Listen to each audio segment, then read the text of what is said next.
कुरुलमध्ये नूतन जिल्हा परिषद सदस्य सचिन जाधव व असलम चौधरी यांचा जंगी सत्कार सोहळ्याप्रसंगी रस्ते विकासाचं दिलं आश्वासन.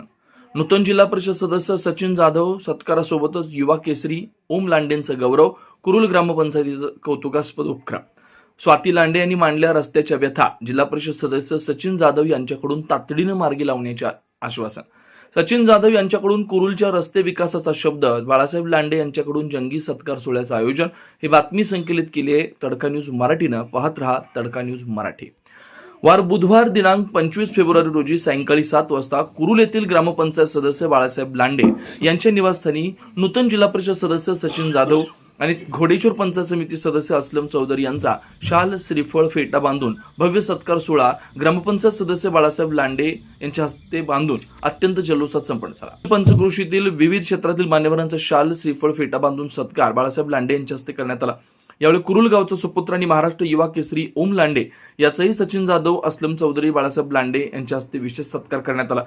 कार्यक्रमाचं प्रास्ताविक करताना स्वाती लांडे यांनी गावातील रस्त्यांच्या दुरवस्थेकडे लक्ष वेधलं. त्यावर उत्तर देताना सचिन जाधव यांनी गावातील रस्त्यांचे प्रश्न प्राधान्यानं आणि लवकरात लवकर मार्गी लावले जातील असं आश्वासन दिलं. कार्यक्रमाचं नेटकं सूत्रसंचालन माऊली जाधव यांनी केलं तर उपस्थितांचे आभार महेश जाधव यांनी मानले. या सोहळ्याला ग्रामस्थ मोठ्या संख्येने उपस्थित होते. नौका घातली, नदीला महापूर आला आणि त्यात तुम्ही उडी मारली तर लोक वेडे समजतात.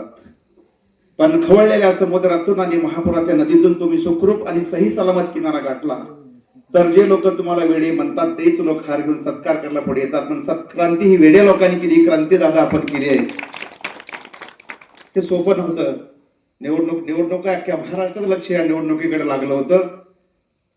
पण ही इतकी बहादूर माणसं मंडळी सगळी आपल्या सोबत होती. त्यामुळे निश्चितपणानं ज्या दिवशी फॉर्म भरला दादांच्या सोबत उजव्या बाजूला मी सुद्धा आपण फॉर्म सबमिट करताना तहसीलदार साहेबांसमोर अनेक वेळा आम्हाला प्रश्न विचारायचे की सचिन दादा नेमके कुठल्या गावचे, गाव त्यांचं छोटं आहे. आम्ही नेहमी अनेकांना म्हणलं की सचिन दादांचे आजोबा पंजोबा मूळ कुरुलचेच होते आणि ते इनकेला गेले, स्थायिक झाले, पण खरे ते कुरुलचे आहेत. त्या कुरुलच्या लोकांनी सुद्धा जाणलं, लक्षात आलं म्हणून दादा आपल्या सोबत हे राहिले. असलमबाईच्या बाबतीत सुद्धा तेच आहे. अतिशय कर्तृत्वान जोडी लागली झेडपीमध्ये, पंचायत समिती गणामध्ये भाऊ. त्यांनी सांगितलं की तुम्ही तिकडं बघा, मी इकडलं बघतो. काल भाई आपलं चर्चा झाली. आमच्या स्वातीताईंनी मागणी केली, जेवायला कुठे का बसना वाढप्या आपला असला पाहिजे. हे फार महत्वाचं आहे. माझ्या भाषणातलं परफेक्ट वाक्य आहे, सगळ्यांना ते माहित आहे. बरं साहेब, खायला खूप आहे, पोटात भूक आहे, पोळीवर तूप आहे, दाराला कुलूप आहे. दादा चावी आता तुमच्या जवळ आहे आणि आम्हाला खात्री आहे कुरुल मधला सत्कार समारंभ संपन्न होत असताना बाळासाहेब बापूंनी सत्कार घेतला. पहिल्यांदा सासरवाडीत सत्काराचा मान तुम्हाला मिळाला, याचा आम्हाला सुद्धा अभिमान आहे. कारण लांडे पाटील परिवर्तन आमचा सासरवाडीतला गोतावळा आहे. हा योग आहे. ज्येष्ठ जाव आहेत भाऊसाहेब, आम्ही कनिष्ठ आहे. हा योग आहे. मैत्री दोन जीवांची कधी. कार्यालय कुरुल प्रति नामदार जयकुमार गोरेसो, ग्रामविकास मंत्री तथा पालकमंत्री सोलापूर. मौजे कुरुल येथील ग्राम 180 कुरुल अंकोली शिव रस्ता पंढरपूर रस्त्यात जोडणारे रस्ता सज्जन लांडे वस्ती ते सौदागर वाघमोडे वस्ती आणि पाटकर वस्ती ते गणपती मंदिरापर्यंत हा रस्ता डांबरीकरण करण्याबाबत आम्ही पत्र तयार केलेलं आहे आणि ह्याचा पाठपुरावा व्हावा एवढी मूर्तींचा सत्कार ज्यांनी संपन्न केला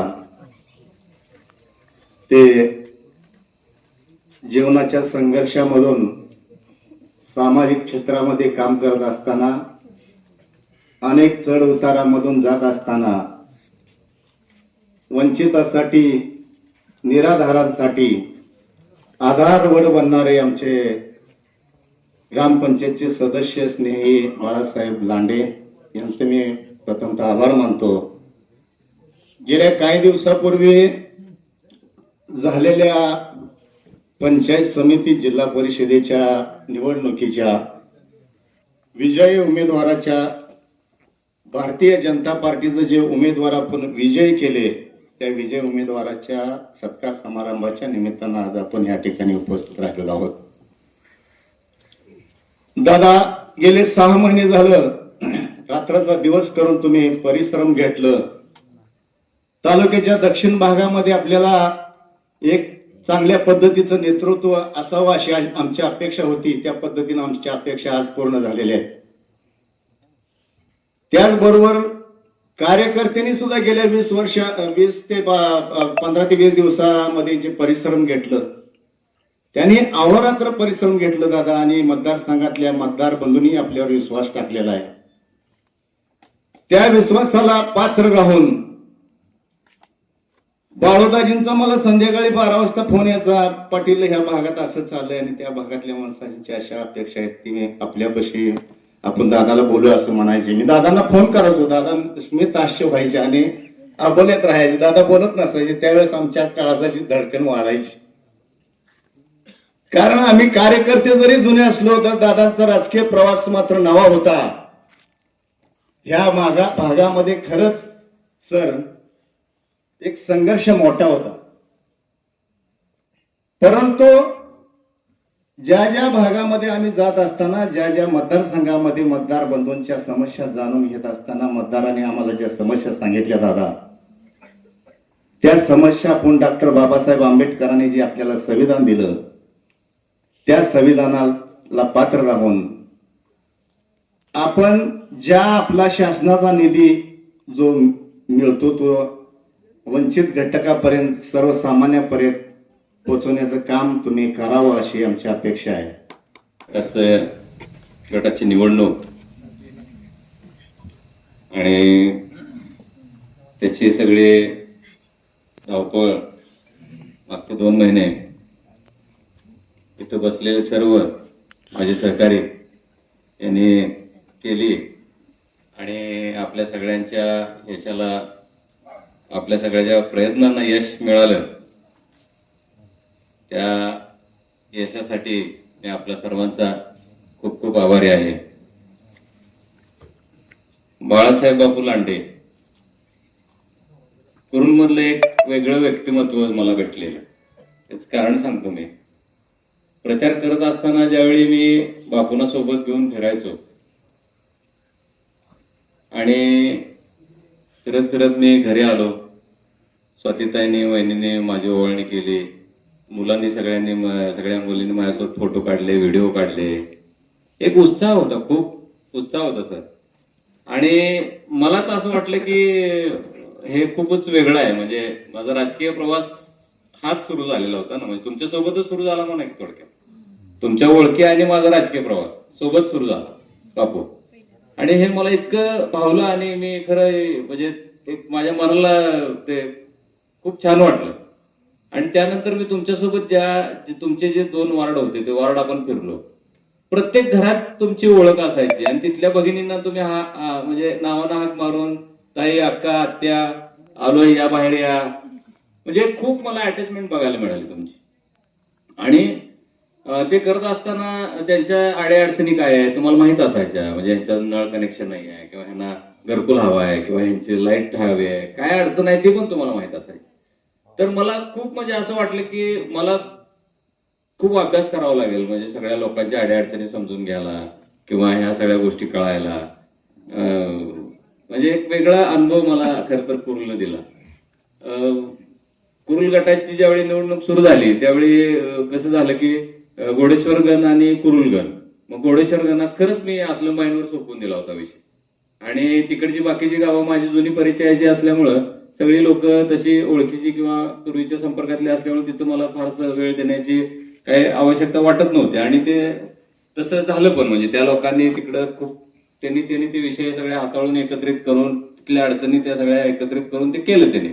आणि इथं कसं होतं, इथं मी थोडासा नौका होतो. म्हणजे ओळखी होत्या पण ठराविक लोकांच्या काही ठराविक निमित्तानंच ओळख होती. म्हणजे जेवढे राजकारण करतो तेवढे आपण सर्वसमावेशक विषय होऊन जातात. म्हणजे फक्त ऊस उत्पादक शेतकरीच नाही तर सगळेच, म्हणजे जे माझ्या संपर्कात नसलेल्या लोकांशी संपर्क यावा लागतो. आणि मग त्या निमित्ताने ज्यावेळी फिरताना मग सगळ्यांचीच भेट झाली. मग त्यात मग आपले भाऊसाहेब जाधव पाटील असतील, त्यांनी सुरुवातीला म्हणजे 1 वर्षभर त्यांचं माझं जास्त डायलॉग असायचं. त्यामुळे मी ज्यावेळी भूमिका घेतली त्यावेळी पटकन म्हणजे ते सोबत आले. आणि महेश तर आपल्या गावानेतच उतरला होता आंदोलनासाठी.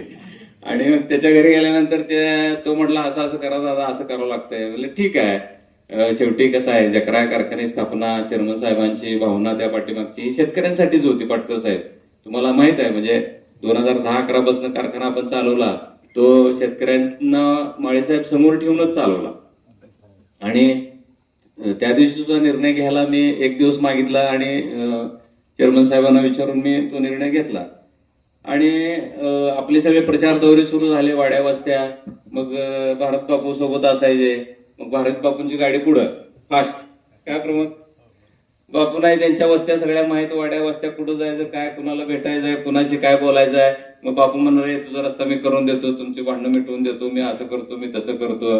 मी आपलं फक्त बघणार, ऐकणार, त्यांचं काय चाललंय, काय आश्वासनं चालू आहे त्यांची, चला आपलं माग माग.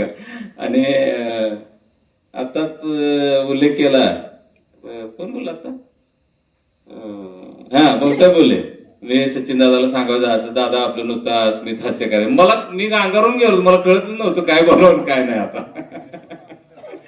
चलकर मामांच्या घरी गेलो, त्यांचे काय विषय होते, माने साहेबांचे काय विषय होते. मग असं करायचं, करूया, चला तसं करायचं, तसं करूया. कारण मी काय ह्यातला एक्सपर्ट नव्हतोच ना. माझा अनुभव 1 महिन्याचा 2 महिन्याचा. प्रमोदजी लांडेच्या घरी वस्तीवरती 2 वेळा मिटिंग झाली. पहिली मिटिंग थोडीशी स्लो झाली, शेवटची मिटिंग छान झाली, चांगली झाली, पॉझिटिव्ह झाली सगळी.